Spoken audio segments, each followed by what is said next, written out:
नमस्कार मुलांनो, कसे आहात तुम्ही सगळे? बऱ्याच दिवसांनी भेटतोय आपण सुट्टीनंतरचं आपलं हे पहिलं लेक्चर आहे. आपण सेकंड टर्मच्या अभ्यासाला सुरुवात करतोय. सेकंड टर्मचा अभ्यास तुम्ही जर बघितला, तर मी थोड्या वेळानंतर आपली इंडेक्स जेव्हा दाखवेन, तेव्हा तुम्हाला समजेल की आताच्या आपल्या टर्ममध्ये बऱ्याचशा गोष्टी अ, सोप्या आहेत आपल्यासाठी. ऑलरेडी त्याची सुरुवात आपण मागच्या टर्ममध्ये कुठेतरी केली होती किंवा आपल्या आधीच्या वर्षांमध्ये त्या विषयांना सुरुवात झाली आहे, त्यात आपण पुढे नेणार आहे. आता आपल्याला एकूण किती केमिस्ट्री आणि किती बायोचा अभ्यास करायचे धडे आहेत ते आपण बघूया. महत्वाचं असं आहे की ह्या टर्ममध्ये आपल्याकडे वेळ जरा जास्त आहे. धडे त्या मानाने कमी आहेत. केमिस्ट्रीचे 2च धडे आहेत आणि बायोचे पण 2-3 धडे आहेत. तर ते आपले आरामात होतील. जेव्हा आपण त्याचं रिव्हिजन घेऊ त्यावेळेला आपण त्याची एक्सरसाइज सॉल्व्ह करू, जेणेकरून एक्सरसाइज बरोबर ते वरचे जे मुद्दे आहेत आपले ते सगळे आपले रिवाइज होऊन जातील. सो आता मी तुम्हाला तुमच्या समोर बुक शेअर करतेय, त्याची आपण इंडेक्स बघूया. लेसन्स कोणते कोणते करायचे त्याचा अंदाज घेऊया आणि मग आपला आजचा बायोचा लेसन वी विल स्टार्ट. बघा, आपल्या ह्या बुकमध्ये इंडेक्स पेजवर जाऊया आणि सेकंड टर्मचे आपले सगळे लेसन्स कोणते कोणते जरा एकदा ते बघूयात आपण. आपल्याला काय काय अभ्यास करायचा एकत्र या पूर्ण टर्म मध्ये. बघा आता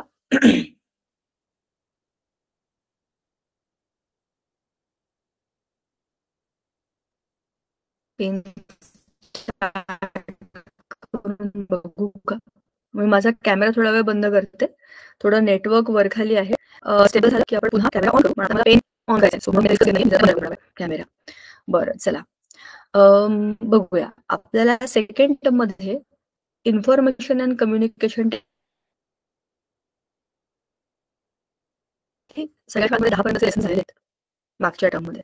सो 10 पर्यंतचे तुमचे जे लेसनचे अभ्यासचे मुद्दे आहेत ते ऑलरेडी झालेत आपले. तसं धरूया की 10व्या धड्याच्या पुढे आपल्याला आता या टर्म मध्ये करायचंय. त्याच्या मला वाटलंच होतं. 2 मिनिटं पुन्हा बुक ऑन करू आपण. आणि कारण मी पेन ऑन केला होता म्हणून ते झालं. मला वाटलंच होतं की असं होऊ शकतं, पण ठीक आहे, there is no other option. परत ऑन करावं. असं केव्हा होतं जेव्हा आपलं नेटवर्क जरा कमी जास्त असतं, त्यावेळेला असा प्रॉब्लेम येतो. पण काही हरकत नाही, आपण पेन ऑन नको करूया, तसंच वाचूया आणि बघूया काय आहे ते. बघा 2 मिनिटं. तुम्हाला आता बुक दिसेल तुमच्या समोर, मी शेअर करतेय. आपल्याला याच्यामध्ये कोणत्या कोणत्या लेसनचा अभ्यास करायचा आहे हे एकदा समजून घेऊ आणि मग आपला आजचा लेसन सुरू करू. मग मी पीपीटी ऑन करते. बघा it is taking some time to load. हरकत नाही, चला आलं का ते page?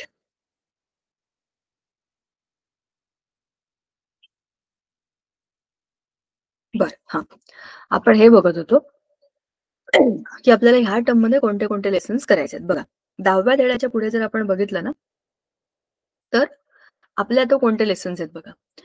Carbon and important element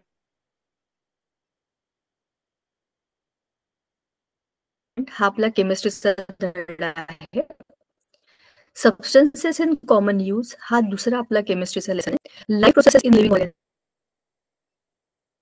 त्यातले हे पहिले 13 आणि 14 जे आहेत ना, हे आपले केमिस्ट्रीचे आहेत. 15, 16, 17 हे जे लेसन्स आहेत ते आपले बायोचे लेसन्स आहेत. त्यातला आज आपण जो सुरू करणार आहे तो आहे हा 15वा, life processes in living organism. हे बोलण्यापूर्वी आपण जर आपली चर्चा सुरू करूया या मुद्द्यावरून की लाईफ प्रोसेसेस म्हणजे काय. बघा, जरा शांतपणाने या गोष्टीचा विचार केला तर आपल्या आजूबाजूला आपण जरा एक नजर टाकूया. आपल्या आजूबाजूला देर are types of living things. आपल्याला माहिती आहे, आपण ऑलरेडी मागच्या टर्म मध्ये मायक्रो ऑर्गॅनिझमचा एक लेसन केलेला आहे. त्याच्यामध्ये बॅक्टेरिया, व्हायरसेस हे सगळे कोण असतात, काय असतात त्याचं डिस्कशन आपलं झालंय. So we already know that there are types of living organisms in which some of them are very minute. We call them as micro organisms. Also, there is a variety of living organisms which include animals and plants. प्लांट्सची मध्ये जर आपण बघितलं त्याच्यामध्ये पण खूप मोठी variety आहे. त्यांच्या हाईट प्रमाणे असेल, त्यांच्या न्यूट्रिशनल वे ऑफ इटिंग बद्दल असेल. तसेच अॅनिमल्स मध्ये पण खूप व्हरायटी आहे. त्यांच्या शेप मध्ये ते 2 पायावर चालतात का 4 पायावर चालतात, ते अंडे देतात का पिल्लांना जन्म देतात. There are variety in aspects in which we can divide the living organisms. तरी सुद्धा सगळ्यांच्या बॉडीमध्ये काहीतरी कॉमन आहे. If you look at all the living organisms around you, They can be animals or plants or even microorganisms. They all have some processes which are very common and which have to be inside their body. Without any exception, they carry all this. For example, all living organisms need to breathe. म्हणजे all the living organisms need some or other kind of form of energy. बरोबर. मग ती energy मिळवण्याकरता they either do some life processes. म्हणजे for example, if we take example of plants, plant cook their own food. They make their own food with the help of photosynthesis. So photosynthesis is the process in plants which make them living. We are dependent on the plants for our eating purposes. So we are dependent organisms on the producers. We are not producers. We are only the eaters. Primary eater, secondary eater, tertiary eater, right? पण अन्न produce करण्याचं जे काम आहे, जी process आहे, ती होते प्लांटमध्ये. ह्या काही स्पेशल गोष्टी सोडल्या की फक्त हे प्लांटमध्ये, हे ॲनिमलमध्ये होतंय किंवा हे प्लांटमध्ये होत नाहीये. जसं locomotion. Locomotion is the property of animals which is not there in plants. Plant स्वतःची जागा हलवून फिरू नाही शकत. ते जिकडे त्यांचं बीज पेरलेलं असतं तिकडेच ते जन्माला येतात, तिकडेच ते मोठे होतात आणि तिथेच ते वाळून मरून जातात. But plants can't move, though animals can move. असं ॲनिमल्स आणि प्लांट्समध्ये काही व्हेरिएशन नाहीत. पण लाईफ प्रोसेसेस बघितल्या तर सगळ्यांमध्ये काहीतरी चेंजेस आहेत, पण सगळ्यांमध्ये कॉमन लाईफ प्रोसेसेस आहेत. जसं आपल्या बॉडीमध्ये सर्क्युलेटरी सिस्टीम आहे. आपल्या बॉडीमध्ये ब्लड आहे जे सगळ्या बॉडीमध्ये फिरतं. आपल्या बॉडीला लागणारे हॉर्मोन्स असतील, काही एन्झाईम्स असतील, ऑक्सिजन असेल किंवा प्रत्येक सेलमधनं नको असलेला कार्बन डायऑक्साईड असेल किंवा अनवॉन्टेड प्रोडक्ट्स असतील, हे सगळे जमा करण्याचं काम आपलं ब्लड करतं. सो ही जी सिस्टीम आहे जी आपल्या बॉडीमध्ये सगळीकडे पसरलेली आहे, जो आपला मेन इम्पॉर्टंट कनेक्टिव्ह टिश्यू आहे, जो आपला ब्लड आहे, तो ह्युमन्समध्ये किंवा ॲनिमल्समध्ये खूप चांगला आणि इझी आहे. मग प्लांट्समध्ये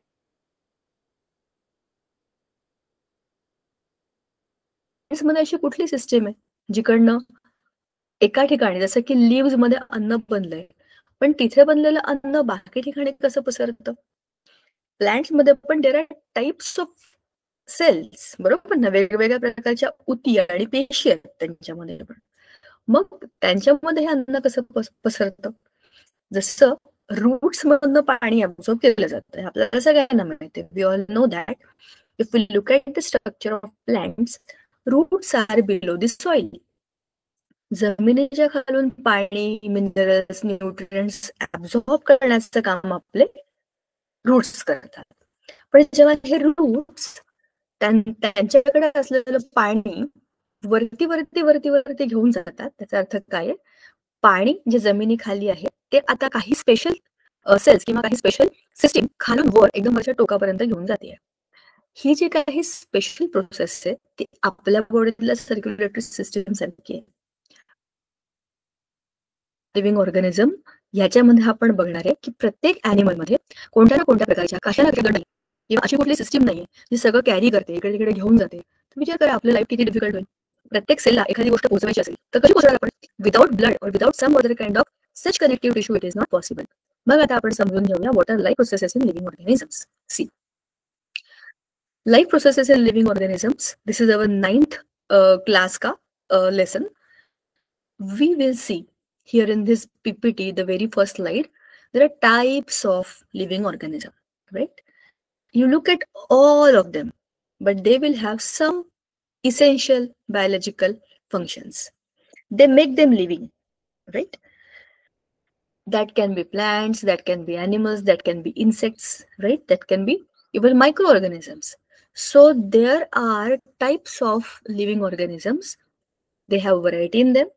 Still few functions are common, and those are essential biological functions. Now, transportation in plants. Just understand this. Have you ever seen the carrot or beetroot for that matter? जर तुम्ही गाजर, मुळा किंवा बीटरूट त्याला असं आडवं cut केलं तर तुम्हाला असा मध्यभागी असा गोल डोळ्यासारखा भाग दिसतो. तो काय असतो? तो त्या मोठ्या मोठ्या रूट्सचं ट्रान्सपोर्ट सिस्टीम आहे. म्हणजे गाजर, मुळा, बीटरूट हे काय आहेत? मुळं आहेत. त्या मुळांच्या मध्यभागी असलेल्या काही स्पेशल टिश्यूजना आपण ट्रान्सपोर्ट करता स्पेशल टिश्यूज म्हणू शकतो. ते असतात त्या प्लांटमधले कंडक्ट करणारे टिश्यूज, ट्रान्सपोर्ट करणारे टिश्यूज. आता ते कोणते? झायलम आणि फ्लोएम. जरा समजून घेऊया. Plants absorb inorganic substances from the soil through their roots and transport them using specialized tissues, xylem for water and phloem for the food. जर एक सेकंद हे चित्राचं तुम्ही निरीक्षण करा आणि तुम्हाला काय काय दिसतंय ते बघ.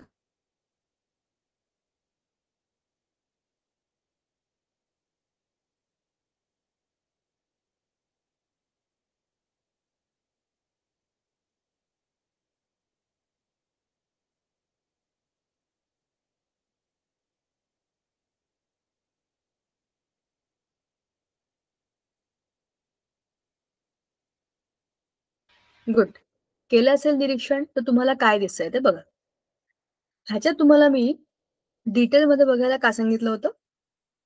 त्या रूटला आपण कट केलं. कसं कट केलंय? आडवं.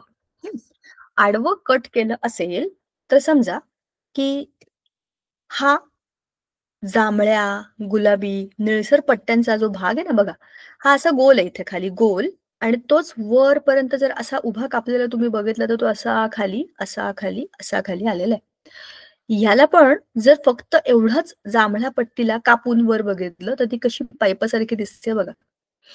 पिवळ्या पिवळ्या रंगाच्या काहीतरी लांबुळक्या लांबुळक्या अशा विटांसारख्या काहीतरी रचना आहेत आणि त्याच्यामध्ये ह्या उभ्या उभ्या उभ्या पाईपलाईन आहेत बघा.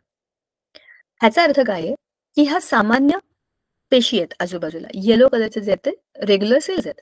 पण त्या सेल्सच्या मध्ये ह्या पाईपलाईन्स आहेत. म्हणजेच काय? एखाद्या झाडाच्या तुम्ही स्टेमला कट करा, फांदीला कट करा आणि त्याला आडवं बघा तर तुम्हाला मध्यभागी ह्या पाईपलाईन दिलेल्या दिसतात. ठीक आहे? त्याला आपण म्हणतो वेस्क्युलर टिश्यू. बरोबर? वेस्क्युलर टिश्यू म्हणजे ट्रान्सपोर्ट करणारे टिश्यू. आणि जिकडे हा बंच असतो, जिकडे या पाईपलाईनचा सगळा एकत्रित गठ्ठा आहे त्याला आपण म्हणतो व्हॅस्क्युलर बंडल. त्याच्यामध्ये जांभळ्या रंगाचे आहेत ना डार्क ते आहेत फ्लोएम आणि जे पिंक कलरचे आहेत ते आहेत झायलम. आणि त्या दोघांच्या मध्ये आहे कॅम्बियम. तर कॅम्बियम काय असतं? एक असाच काइंड ऑफ टिश्यू आहे जो या दोघांना सपोर्ट देतो. कॉर्टेक्स म्हणजे इतर टिश्यू आणि एपिडर्मिस म्हणजे याची बाह्यतम स्किन म्हणजे सगळ्यात बाहेरचं आवरण. Plants absorb inorganic substances from the soil through their roots and transport them using specialized tissues, xylem for water and phloem for the food. आता आपल्याला हे माहिती आहे की रूट्स मधनं पाणी अब्झॉर्ब केलं जातं आणि त्या पाण्याबरोबर न्यूट्रिएंट्स आणि इतर जे काही मिनरल्स आहेत ते अब्झॉर्ब केले जातात. मग झायलम हा जो टिश्यू आहे तो पाणी कंडक्ट करणारी पाईपलाईन आहे. Xylem conducts water and minerals from the roots to shoot. खालून जमिनीच्या खालून पाण्याबरोबर ह्या सगळ्या गोष्टी ऍब्सॉर्ब करून वर वर वर वर झाडाच्या वरच्या डोकापर्यंत घेऊन जायचं काम कोण करतं? झायलम. दिस आर थिक वॉल्ड सेल्स. हे जाड जाड असे त्यांचे सेल कसे आहेत? जाड जाड भिंती आहेत त्यांना, म्हणजे त्यांचे सेल वॉल कसे आहेत? जाड आहेत. And work even when they are dead. आता तुम्हाला एक कॉमन सेन्सचा प्रश्न मी विचारते. तुम्ही बऱ्याच जणांनी गार्डनमध्ये पाईप लावलेले बघितले असतील किंवा शेतामध्ये जे पाईप टाकतात ते तुम्ही बघितले असतील. ते कसे असतात? फ्लेक्झिबल असतात पण जाड जड असतात. त्यांच्यामधनं पाणी जायला पाहिजे. केव्हाही बघा पाण्याची पाईपलाईन ही नेहमी जाड असते. ती फुटायला नको आणि त्याच्यातलं पाणी वाया जायला नको. हा सगळ्यात महत्वाचा मुद्दा असतो. म्हणूनच आपले झायलम कसे आहेत? जाड आहेत आणि कसे आहेत? जड आहेत. जरी ते डेड असतील म्हणजे ते सेल जरी मेलेले असतील तरी पण त्याच्यातनं पाणी जातं. कारण की त्यांची रचनाच अशी आहे की पाणी इकडून तिकडे तिकडून इकडे आणायचं. Even when they are dead म्हणजे हे पण सेलच आहेत ना एक प्रकारचे. झायलम आणि फ्लोएम हे स्पेशलाइज्ड सेल आहेत. एका विशिष्ट काळानंतर ते मरतात. त्यांचं वय झालं की ते आपोआप डेड होतात. पण ते डेड झाले तरी पण ते पाणी कंडक्ट करू शकतात. कारण की दे आर लाईक पाईपलाईन्स. दुसरे आहेत फ्लोएम. हे फ्लोएम आपण आता जे बघितलं ना डार्क पर्पल कलरचे, हे ते फ्लोएम आहेत. हे काय करतात? ते transport sugar and other solutes from shoots to root. आता ह्यांचं काम एक्झॅक्टली उलट आहे. हे सगळे लिव्हिंग असतात आणि त्यांना एकदम पातळ अशी वॉल असते. असं का होतं? विचार करा. फ्लोएमचं काम आहे जिकडे पानांमध्ये फूड तयार झालेलं आहे, ते फूड म्हणजे शुगर म्हणजे सुक्रोज ही त्या पानांमधून प्रत्येक सेलपर्यंत पोहोचवणं आणि मुळांपर्यंत ती घेऊन जाणं, म्हणजे वरून खाली नेण्याचं काम फ्लोएम करतं आणि खालून वर जाण्याचं काम झायलम करतं. एकाच वेळेला वरून खाली, खालून वर असा ट्रान्सपोर्ट सुरू असतो प्लांट्समध्ये आणि आपल्याला माहिती पण नसतं, की लांबून आपण ज्या झाडाला बघतोय त्याच्या आतमध्ये एवढं काय-काय सुरू आहे. बरोबर? म्हणजेच काय ट्रान्सपोर्ट सिस्टीम ही आपोआप चालू असते. आता ॲट प्रेझेंट मी जिथे आहे आणि तुम्ही जिथे आहात. आपापलं शरीर ज्या ठिकाणी आहे, तुम्ही बेंचवर बसला असाल किंवा तुम्ही घरी असाल किंवा तुम्ही लोळत असाल किंवा झोपले असाल किंवा खेळत असाल.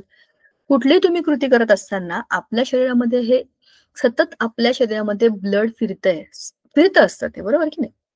म्हणजेच आपल्याला कळत पण नाही की आपल्या बॉडीमध्ये ब्लडचा फ्लो सुरू आहे. गोल, गोल, गोल, गोल चक्र सुरू आहे. पण ते काम नकळतपणे चाललंय. तसंच ह्या प्लांट्समध्ये सुद्धा नकळतपणे ह्या सगळ्या प्रोसेसेस होत असतात आणि त्या गरजेच्या असतात. त्याच्याशिवाय पाण्याशिवाय कुठलाही सेल जगू नाही शकत आणि अन्नाशिवायही कुठलाही सेल जगू नाही शकत. आपण बघितलं की झायलम जे होते ते थिक वॉल्ड होते, जाड होते. पण फ्लोएम कसे आहेत? थिन वॉल्ड, पातळ आहेत ते. असं का?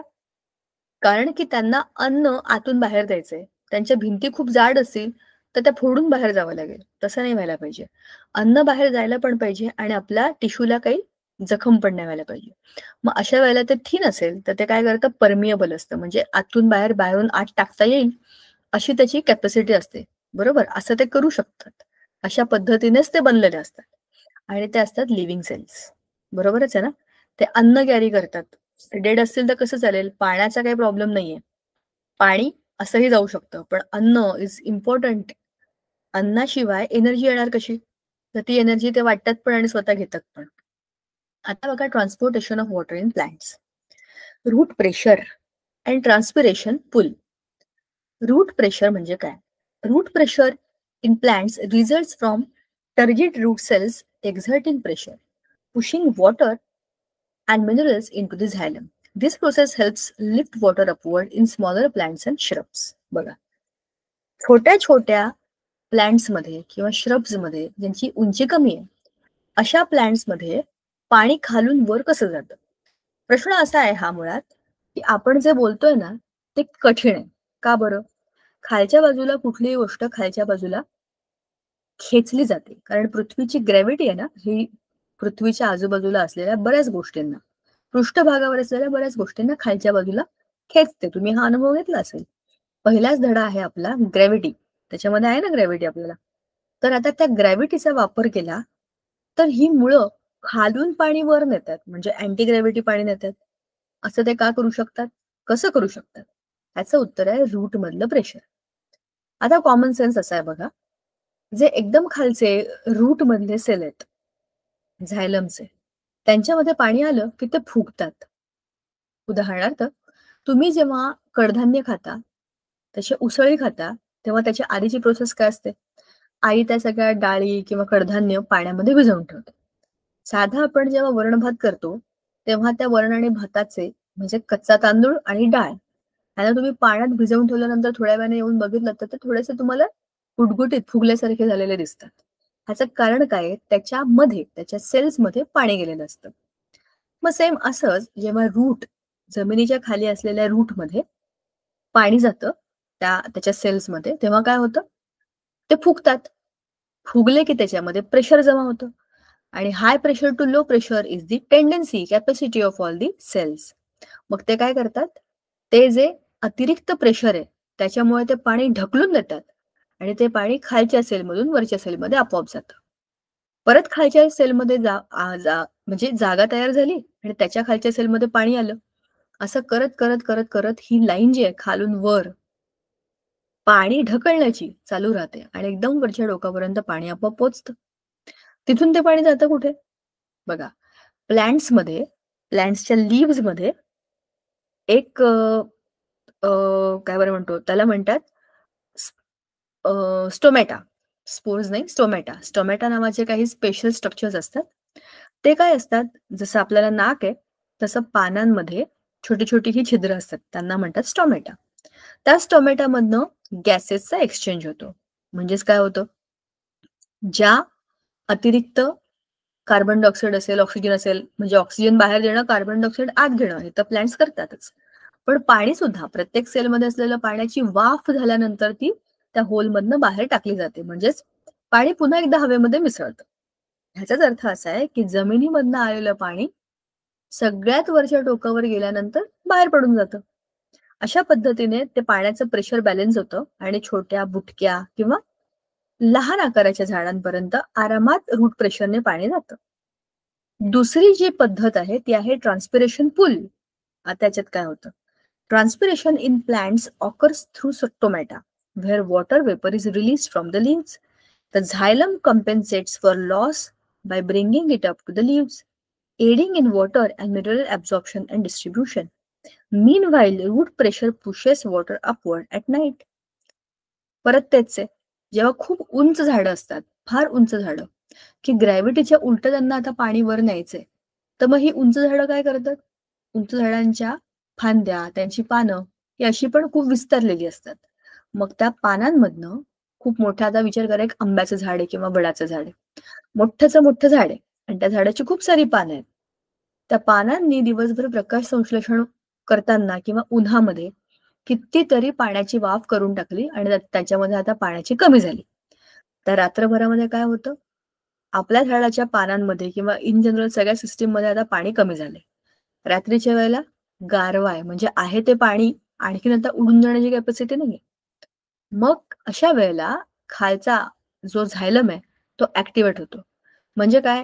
आता खालून पाणी भरलं बघा. आपण काय करतो? रात्री आपली टाकी भरून ठेवतो. दिवसभर ते पाणी वापरतो. सेम तसंच काहीतरी ही झाडं करतात. दिवसभरामध्ये पाणी वापरल्या गेल्यानंतर, पाण्याची कमी झाल्यानंतर तिथे एक प्रकारचा तुटवडा तयार झालाय, म्हणजे लो प्रेशर झोन झालाय. पण तिथे आता आपल्याला पाहिजे पाणी. मग ती पाणी खेचून घेण्याची कॅपॅसिटी त्या सेल्समध्ये असते. दे आर डिमांडिंग की पाणी द्या, पाणी द्या, पाणी द्या. पाणी देण्याचं काम कोणाचं आहे? झायलम. झायलम काय करतो? खालून पाणी जोरात उपसण्याचा प्रयत्न करतो. म्हणजेच काय करतो? रूट्स ना कामाला लावतो. आणि रात्रभरातनं रूट्स काय करतात? जास्तीचं पाणी पुन्हा वर पाठवून देतात. म्हणजेच याला म्हणतात ट्रान्सपिरेशन पूल. पाण्याचा म्हणजे पाण्याच्या वाफेचा पानांमधून होणारा जो एक्झिट आहे त्याला आपण म्हणतो ट्रान्सपिरेशन. सगळी झाडं करतात ट्रान्सपिरेशन आणि त्याच्यामुळेच ती काय होतात, त्याच्या आजूबाजूला, झाडांच्या आजूबाजूला खूप जास्त प्रकारची ह्युमिडिटी असते, गारवा असतो या झाडांच्या, ठीक आहे, मोठ्या झाडांच्या. आता इथे चित्र दिलंय बघा. चित्रात काय दिलंय? एक बीकर आहे आणि त्या बीकरवरती, बीकरच्या मध्ये एक ऑरेंज कलरचं लिक्विड आहे. ते बीकर ठेवलंय एका स्टँडवरती, म्हणजे त्या स्टँडच्या खालच्या पॉटमध्ये, आणि त्या स्टँडला धरून एक झाड लावलंय. त्या झाडाला मुळं आहेत आणि काही पानं आहेत. आता मुळात ना ते झाड होतं हिरवट रंगाचं काहीतरी. सोल्युशन आहे ऑरेंज कलरचं. आता ऑरेंज कलरच्या सोल्युशनमध्ये आपण ते झाड लावून ठेवलं, तर आपल्याला काय बदल दिसतो? खालून मुळांनी ते जे पाणी आहे ते सगळं ॲब्झॉर्ब केलं आणि वरती पानांपर्यंत नेलं.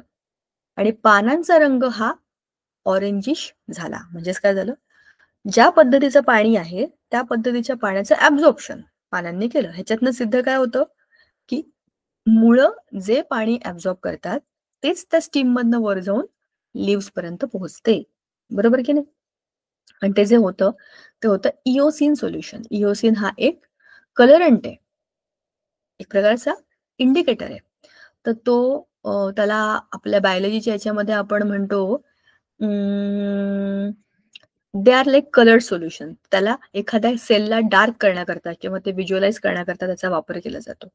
ठीक आहे. ह्या प्रोसेसमध्ये आपण त्यात इओसिन नावाचं सोल्युशन वापरलंय. Transportation of food and other substances in plants. आता या मुद्द्यामध्ये काय बघा, ह्याच्यामध्ये आपल्याला अन्न आणि इतर पदार्थांना प्लांट मधून ट्रान्सपोर्ट कसं करायचं त्याचे चित्र दिलेली आहेत. किती छान आहेत बघा. Phloem structure, ATP power transport and sugar distribution. आता बघा ह्याच्यामध्ये काय. आता पहिल्या चित्राचं जरा एक सेकंद तुम्ही निरीक्षण करा. तुम्हाला काय दिसतंय ते जरा मला सांगा.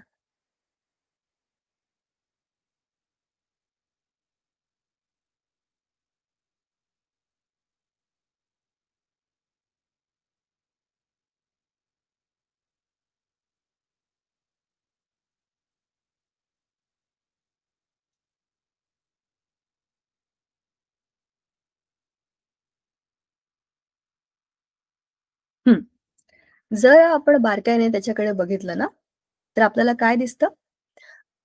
फ्लोएम स्ट्रक्चर पहिलं जे आहे, त्याच्यामध्ये आपल्याला दिसतंय, इथे बघा मध्यभागी मोठे-मोठे दगड असतात ना, तर पांढऱ्या-पांढऱ्या रंगाचे थोडे मोठ्या आकाराचे. मग काही छोट्या आकाराचे, मग असे लंबुळके, लंबुळके, लंबुळके आणि काहीतरी असे ऑरेंजिश गोल लाईन, परत इकडे दगड आणि परत इकडे काहीतरी दगड. असं लांबून काय वाटेल आपल्याला? एखाद्या समुद्र किनाऱ्यावरचे दगड-बिगड असं काहीतरी ठेवल्यासारखं वाटतं. पण ही फ्लोएमची रचना आहे. फ्लोएम म्हणजेच कोण? अन्न वाहून नेणाऱ्या उती, द स्पेशल सेल्स. आता बघा. The phloem tissue forms an intricate network throughout the plant, specifically designed for transporting food substances like sucrose.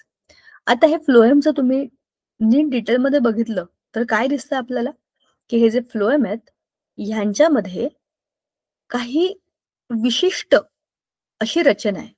अन्न वाहून नेणारे मोठे-मोठे त्याचे बंचेस आणि असे सगळे खूप कॉम्प्लिकेटेड स्ट्रक्चर आहे. तर ह्याच्यामध्ये आपल्याला हे माहिती आहे, की फ्लोएम काय करतं, की अन्न वाहून नेतं. फूड सबस्टन्सेस ज्याच्यामध्ये मेजॉरिटी आहे आपली sucrose. Sucrose is the sugar, right? मग ही शुगर आपण खालून वरपर्यंत वरून खालपर्यंत नेण्याकरता हे स्पेशल फ्लोएमचे आपल्याला टिश्यू दिसतात. आता दुसरं आपल्याला बघायचंय, की आता दुसऱ्या याच्यामध्ये एटीपी पॉवर ट्रान्सपोर्टच्या चित्रामध्ये आपल्याला काय दिसतंय?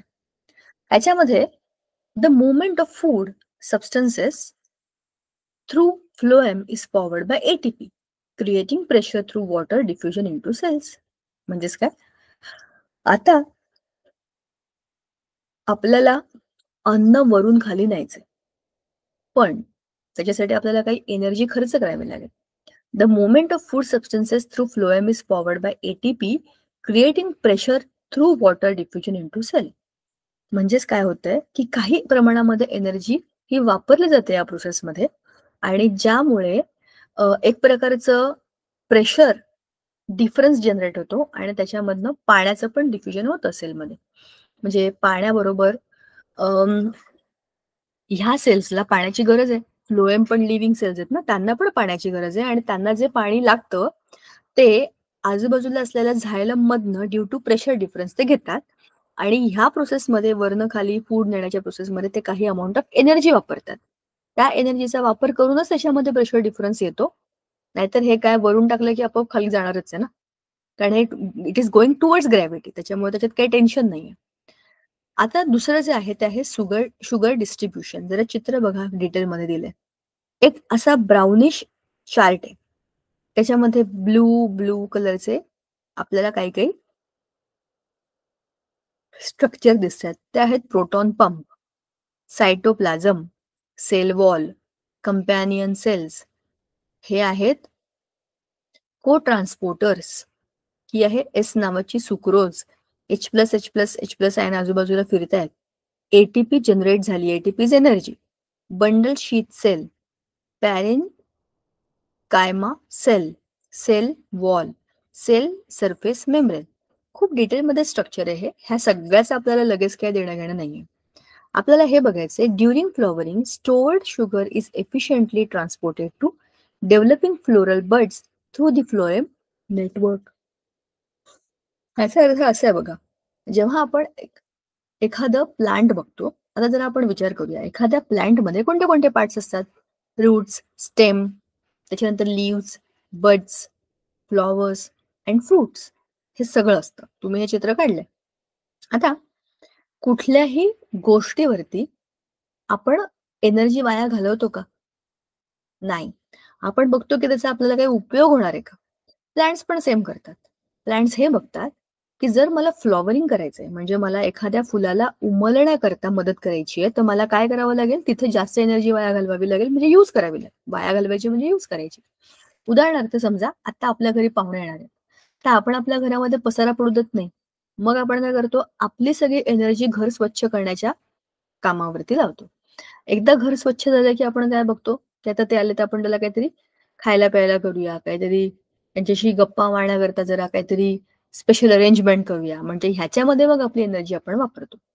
म्हणजेच काय आहे, ड्युरिंग फ्लॉवरिंग जेव्हा फूल तयार होणार असतं, ती खूप महत्वाची प्रोसेस असते त्या झाडासाठी. कारण फुलांमधनं त्याच्या बिया तयार होतात, बरोबर ना? जेव्हा फूल पिकतं, फुलामधनं फळ बनतं आणि त्या फळामधनंच बिया तयार होतात. मग सगळ्यात महत्वाची प्रोसेस एखाद्या प्लांटसाठी आहे फ्लॉवरिंग, कारण त्याच्यामध्ये होणारे रिप्रोडक्शन. तर त्याच्यामध्ये stored sugar is efficiently transported to developing floral birds through the phloem network. मग त्या फ्लॉवरिंगच्या स्टेजमध्ये त्या आपल्या बर्डला खूप जास्त प्रमाणामध्ये एनर्जी आणि फूड हे दिलं पाहिजे. आणि फूड देण्याचं काम कोण करतं? हे आपले फ्लोएम करतात. मग ते जास्त प्रमाणामध्ये त्याला फूड देतात. त्याच्यामुळे त्याची ग्रोथ बरोबर होते, डेव्हलपमेंट बरोबर होते, कलर चांगला येतो, त्याचा सुगंध असेल तर सुगंध येतो आणि मग जेव्हा ते फूल उमलतं तेव्हा ते खूप अट्रॅक्टिव्ह आणि परफेक्ट दिसतं. पण त्याला वाढी करता लागणारं सगळं साधन जे आहे ते आपलं फ्लोएम पुरवतं. आता excretion in plants, human beings and dialysis.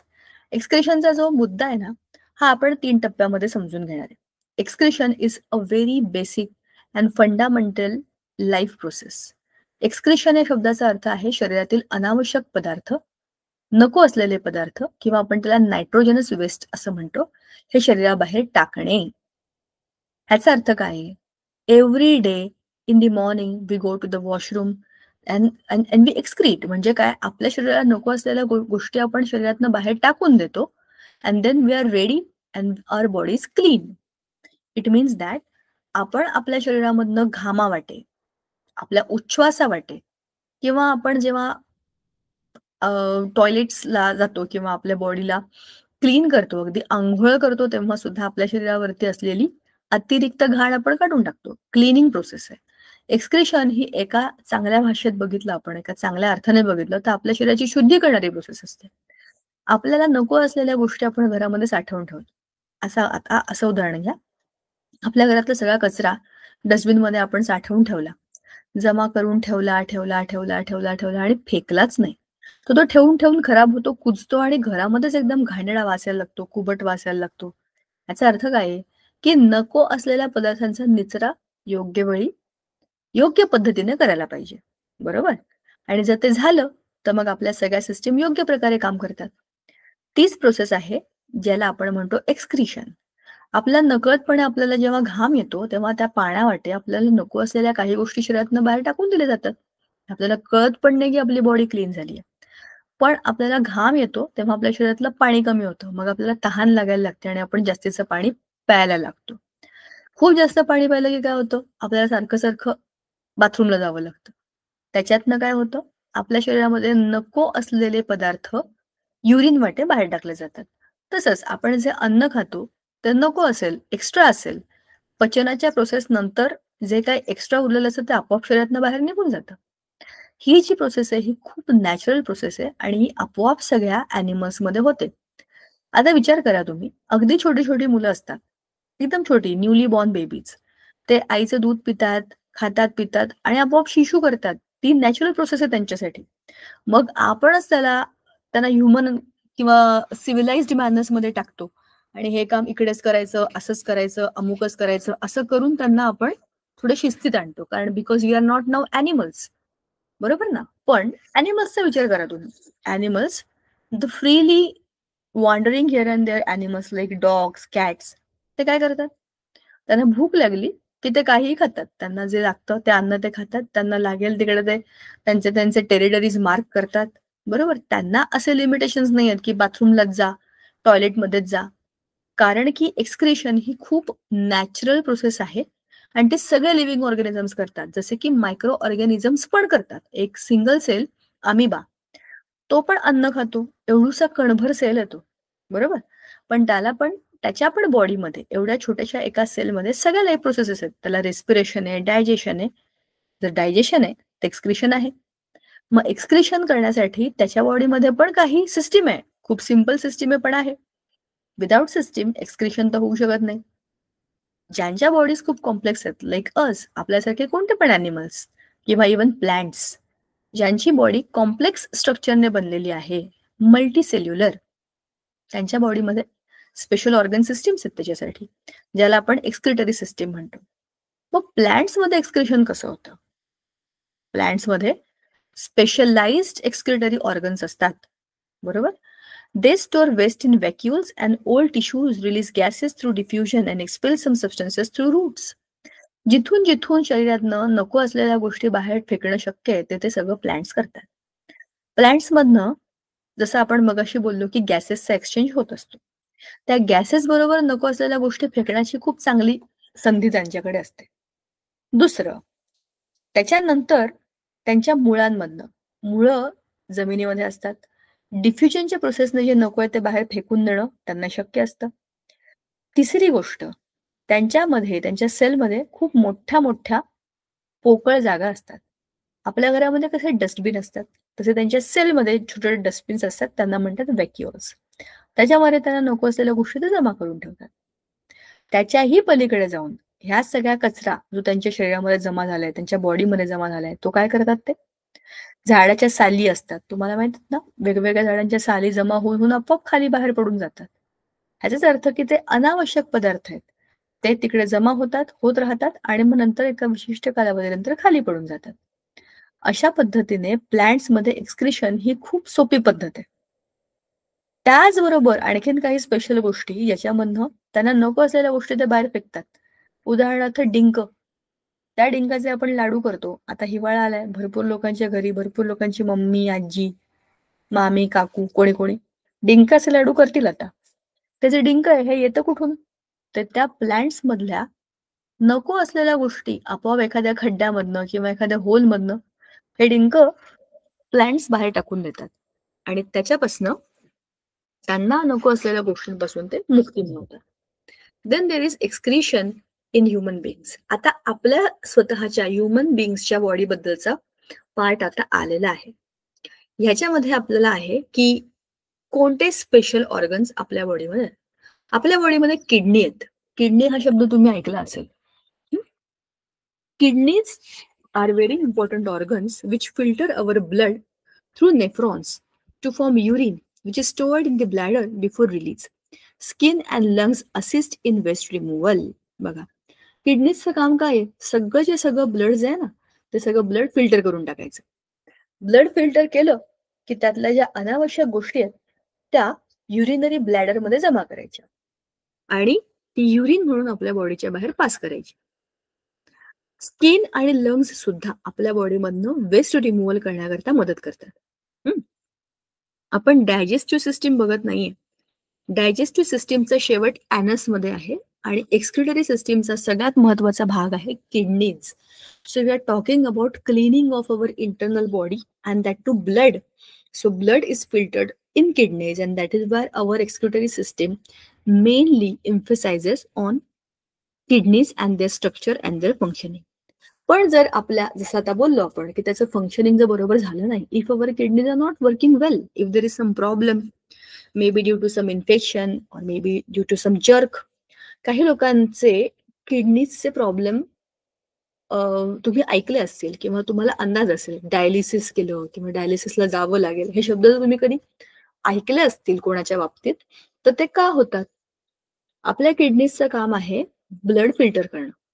पण जर आपल्या किडनीज त्यांचं काम करू शकत नसतील तर ते काम कोण करेल?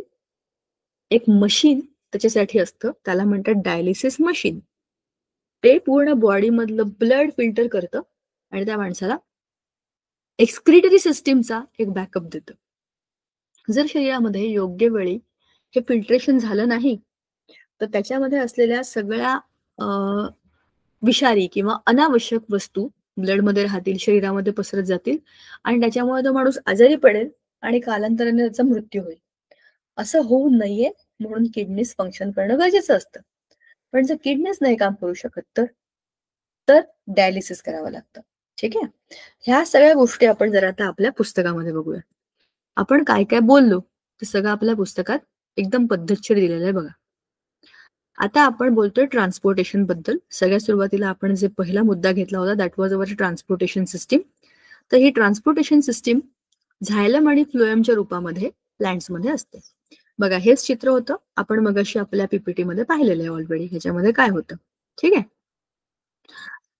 आता खाली आहे पुढचा मुद्दा.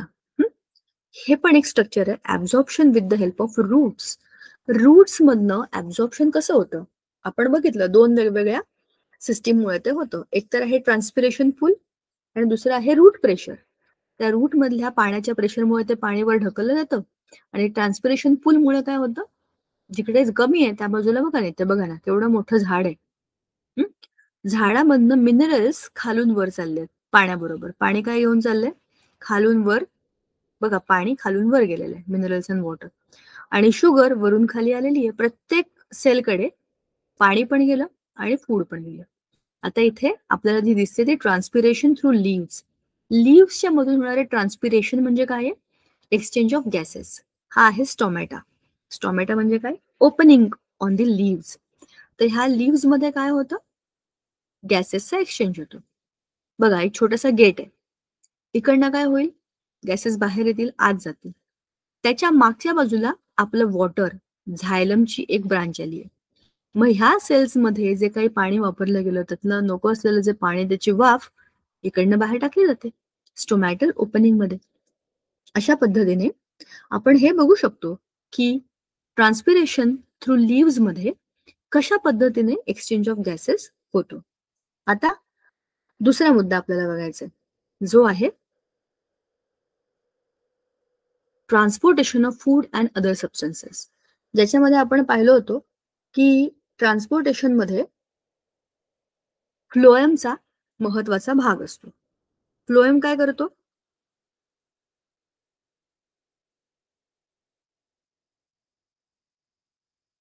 फूड ट्रान्सपोर्ट करतो. मग अशीच पाहिलं ना, फूड ट्रान्सपोर्ट करण्याचं काम आपला फ्लोएम हा टिश्यू करतो.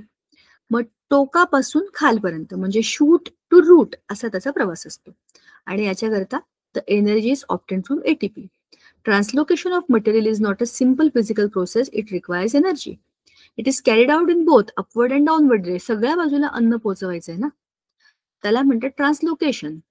कारण excess of food except amino acids is stored in roots, fruits and seeds. म्हणजेच काय? अतिरिक्त फूड कशामध्ये असतं? एक्स्ट्रा फूड कुठे जमा केलं जातं? रूट्समध्ये, फ्रुट्समध्ये आणि सीड्समध्ये. एक्झाम्पल बघूया. कुठल्या पण झाडाचं फळ बघा कसं मस्त गुटगुटीत गुबगुबीत असतं, कारण त्याच्यामध्ये जास्त अन्न आहे. बरोबर? त्या झाडाचं जे काही एक्स्ट्रा एनर्जी आहे, जे काही एक्स्ट्रा फूड आहे, ते जमा झालंय त्याच्या फळांमध्ये, त्याच्या बियांमध्ये, त्याच्या मुळांमध्ये. आपण कितीतरी झाडांची मुळं ही फळं म्हणून खातो किंवा भाज्या म्हणून खातो. उदाहरणार्थ, आपण जेव्हा गाजर खातो किंवा मुळा खातो, बीटरूट खातो, ह्याच्यामध्ये त्याचं जास्तीचं फ्लेश आहे की नाही, म्हणजे जास्तीची स्किन आहे. त्याचं जास्तीचं फूड आहे जे आपण खातो, कारण इझिली आपल्याला ते पोट भरण्याकरता मदत करतं. ह्याच्यामध्येच फ्लोएम काय करतोय? नुसतंच फूड नाही नेत इकडून तिकडे, तो त्याच्याबरोबर अतिरिक्त लागणाऱ्या ग्रोथच्या गोष्टी पण घेऊन चाललाय. आणि सगळ्या बाजूने अपवर्ड, डाऊनवर्ड, लेफ्ट, राईट, जिकडे जिकडे झाड पसरलंय तिकडे सगळीकडे त्याला ते न्यायचंय. आणि हे इतकं सोपं नाहीये. त्याच्याकरता त्याला काहीतरी एनर्जी द्यावी लागते, जी एटीपी फॉर्म मध्ये मिळते. बरोबर? Whenever food material like sucrose is transported towards the part of plant via the phloem with the help of ATP, the water concentration decreases in that part. त्या भागामध्ये वॉटर कॉन्सन्ट्रेशन कमी होतं, कारण की तिथे फ्लोएम फिरतोय. म्हणजेच काय? Water enters the cell by the process of diffusion. मग अशा सेल्समध्ये डिफ्युजनने पाणी जातं. The pressure of the cell wall increases due to the increase in the cellular contents. Due to the increased pressure, food is pushed into the neighboring cells where the pressure is low. This process helps the phloem to transport the materials as per the need of the plant. During flowering, हे आपण मगाशीच बघितलं की flowering करताना आपल्या फ्लॉवरकडे जास्त प्रमाणामध्ये food हे दिलं जातं. ठीक आहे? आता आपण बघतोय एक्सक्रिशन आपल्या पुस्तकातलं. हे झालं की आपण थांबूया. पुस्तकात आपल्याला एक्सक्रिशन बद्दलच्या काय माहितीच्या गोष्टी दिलेल्या आहेत जगा बघा. प्लांट्स मध्ये होणारं एक्सक्रिशन बघा, काही विशिष्ट काळानंतर पानं पण गळून जातात, कारण त्या पानामध्ये अतिरिक्त जमा झालेल्या गोष्टी असतात ज्या नको असतात प्लांट करतात. त्याचं आपण म्हणतो ना, पिकलेलं पान गळून जातं. एका विशिष्ट वयापर्यंतच त्याचं काम असतं, त्याच्यानंतर ते आपोआप म्हातारं होतं आणि आपोआप एखाद दिवस गळून जातं. म्हणजेच काय होतं की त्याच्यामध्ये नको असलेल्या गोष्टी आहेत ज्या स्टोअर झाल्यात आणि त्या आपोआप गळून पडलं. आता त्याचबरोबर रेझिन, झाडाचे बार्क म्हणजेच काय, त्याला आपण म्हणतो साली झाडाच्या, चीक असेल किंवा असं मगाशी मी तुम्हाला जसं म्हटलं तसं गम म्हणजे डिंक, ह्या सगळ्या गोष्टी प्लॅन्टच्या एक्सक्रेशनचे फॉर्म्स आहेत. आता बघा, ह्युमन बीइंग्स मधली एक्सक्रिटरी सिस्टीम, आपण मग अशी किडनीज बद्दल बोललो, and these are our kidneys. कुठे असतात या किडनीज? ह्या असतात पाठीमागे, जिकडे आपलं माकड हाड असतं त्याच्या थोडंसं वरती. 2 किडनीज आहेत, एक डावीकडे एक उजवीकडे, आणि त्या किडनीजला ब्लड सप्लाय करणाऱ्या 2 मेजर ब्लड पाईप्स म्हणू आपण त्यांना. एक निळ्या रंगाचा, एक लाल रंगाचा तुम्हाला दिसतोय. आता त्याच्यामध्ये काय आहे, जर त्याला आपण आडवं कट केलं तर आतला भाग हा जरा अंजिरासारखा दिसतो. अंजीर एक फ्रूट आहे, माहिती ना तुम्हाला, तसा दिसतो. त्याच्यात काय असतं, एका एका किडनीच्या या एका फुलामध्ये, त्याला म्हणतात रिनल पिरॅमिड, त्याच्यामध्ये खूप कॉम्प्लिकेटेड बारीक बारीक स्ट्रक्चर्स असतात. पण ह्या 2 किडनीज ह्या जिथे जमा होतात किंवा जिथे जोडल्या जातात ते असतात 2 युरेटर, हे 2 पिवळे. ते जिथे संपतात त्याला म्हणतात युरिनरी ब्लॅडर, आणि इथे खाली असतो युरेथ्रा, आणि इथे असतात एक गार्डिंग सेल्स.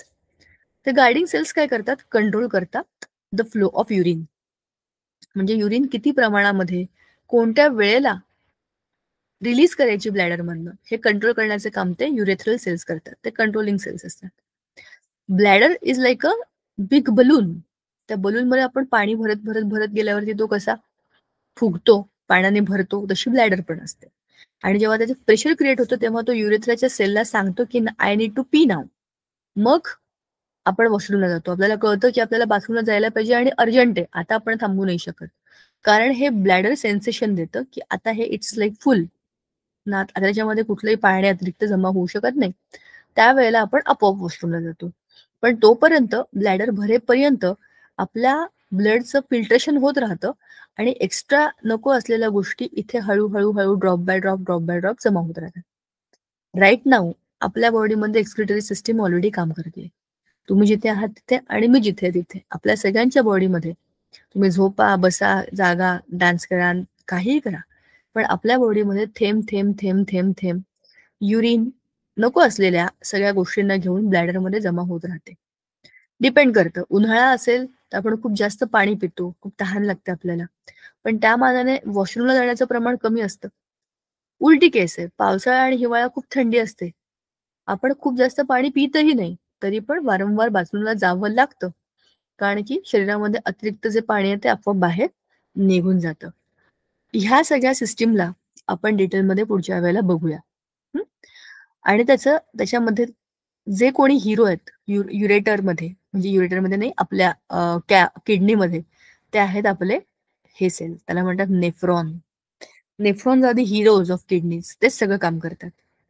बघा त्याचं स्ट्रक्चर किती कॉम्प्लिकेटेड आहे. हा एक नेफ्रॉन आहे, असा इथून इथून इथून असा आणि हे वरती, हे त्याचं स्ट्रक्चर आहे.